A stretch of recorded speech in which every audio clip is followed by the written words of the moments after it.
Sir, നിങ്ങൾ inflation വരുത്തിയാൽ, expenditure inflation വഴിയാണല്ലോ tax evasion വരുത്തുന്നത്. നിങ്ങൾക്ക് 100 രൂപയുടെ ലാഭം ഉണ്ടാക്കാൻ വേണ്ടി 50 രൂപയുടെ ചെലവ് നിങ്ങൾ പെരുപ്പിച്ച് കാണിച്ചു. അപ്പോൾ 100 രൂപയുടെ ലാഭം ഉണ്ടാക്കാനാണ് കമ്പനി അത് ചെയ്തത്. അങ്ങനെയല്ല,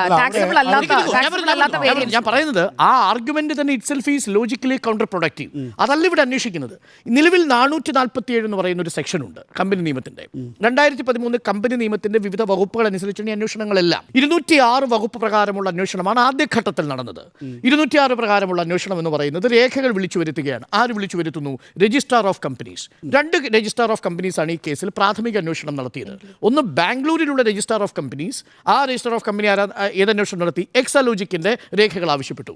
അതേസമയം തന്നെ എറണാകുളത്തെ രജിസ്ട്രാർ ഓഫ് കമ്പനി ആവശ്യപ്പെട്ടത് CMRLന്റെയും KSIDCയുടെയും വിവരങ്ങളാണ്. അതിൽ KSIDC വിവരം കൊടുത്തിട്ടില്ല എന്നാണ് ഉത്തരവിൽ പറയുന്നത്. അല്പസമയം മുമ്പ് അഡ്വക്കേറ്റ് K. സരൺകുമാർ പറഞ്ഞത് ജനുവരി 3-ാം തീയതി രജിസ്ട്രേഡ് പോസ്റ്റായിട്ട് തന്നെ KSIDC മറുപടി നൽകിയിരിക്കുന്നു.